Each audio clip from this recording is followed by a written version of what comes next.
Story of the World, Volume 1, Chapter 42. The End of Rome. Part 1. The Last Roman Emperor. What happened to the Roman Empire? The Romans used to rule dozens of other countries. They were the most powerful people in the world. But then the empire was divided, and the barbarians came. The Western Roman Empire grew weaker and weaker, and the Eastern Roman Empire refused to help the West out. As a matter of fact, the Eastern Roman Empire wasn't even called Rome anymore. Instead, it became known as the Byzantine Empire. The Western Roman Empire still existed, but barbarians took over most of its land. And although the Western Roman Empire still had an emperor, he didn't live in Rome because Rome had been destroyed. He lived in a small, swampy city hiding from the barbarians. Finally, one of the invaders, named Orestes, decided to drive the Roman emperor out of hiding. He collected an army and marched towards the small, swampy city where the emperor lived. When the emperor heard that Orestes and his men were coming, he ran away. By the time Orestes arrived, the emperor was long gone. Orestes decided to make his son emperor. There was only one problem. His son was 6 years old. But that didn't stop Orestes. He ordered all his men to obey the 6-year-old emperor. And he gave his son a new name, Romulus Augustus. He called him Romulus because an old legend said that a man named Romulus was the first king of Rome long, long ago. And he called him Augustus after Caesar Augustus, Rome's most famous emperor. That was a big name for a little boy. And when the people who were left in the Western Roman Empire heard it, they laughed. Romulus Augustus, they said. What a silly name for a child. We won't call him Romulus, we'll call him Momulus. Momulus meant little disgrace. The Romans felt insulted because they were expected to obey the child of a barbarian. But Momulus didn't get to be emperor very long. Another barbarian captured Momulus and his father Orestes. Momulus, now 7 years old, was sent off to live in another city. He was given plenty of money to pay for food and clothes, but he wasn't allowed to rule anymore. His crown and scepter were taken to Constantinople. And that was the end of the Western Roman Empire. It was full of barbarian kings, each one ruling his own little kingdom.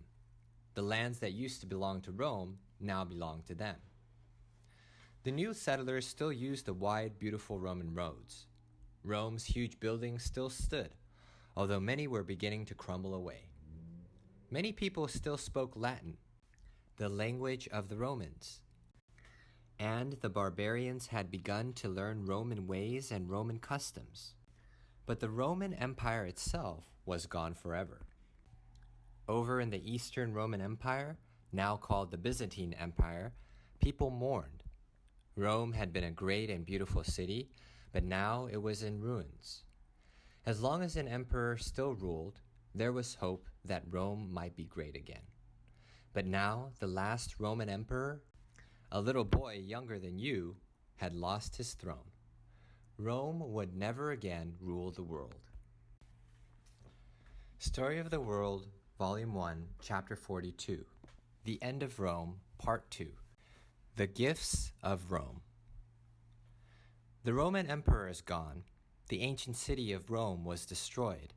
The Roman Empire has disappeared. But the Romans gave us words and inventions that we use every single day. You're using one of them right now. How many books do you have in your house? How often do you use a book? The Romans were the first people to use books with pages. They figured out how to sew pages together along one side so that you can turn the pages and read both the front and back of each one.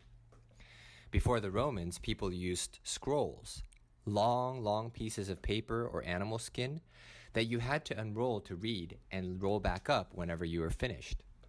Can you imagine reading a scroll in bed or in the car? Every time you read a book, you're using a Roman invention. The words you're reading came from the Romans too. We use the Roman alphabet to write our words. Whenever you sing the alphabet song or write a word, you're using the letters that the Romans used. Do you know the 12 months of the year? Most of those months have Roman names. January is named after the Roman god Janus. March is named after Mars, the god of war. June is named after Juno, the most important Roman goddess. July and August are both named after Roman heroes. July is named after Julius Caesar, as you remember, the famous Roman general, and August named after Augustus, his nephew and Rome's first emperor. Do you like to go swimming in the summer? If so, thank the Romans. The Romans built big bathtubs, big enough for 20 or 30 people to wash in at once. These bathtubs were the first swimming pools. If you look at a U.S. penny, you'll see that it has the picture of a head on it. The portrait is of Abraham Lincoln, one of the United States' greatest presidents.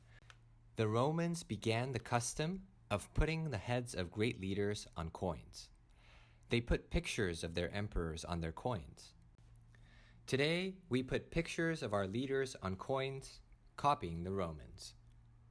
Now look at a dime. On one side of the dime, you can see some tiny words. E pluribus unum. Those words are in Latin, the language that the ancient Romans spoke. They mean, out of many, one. This means that America has many different states in it, but all the states are united together into one country. The Romans gave us these words to write on our coins.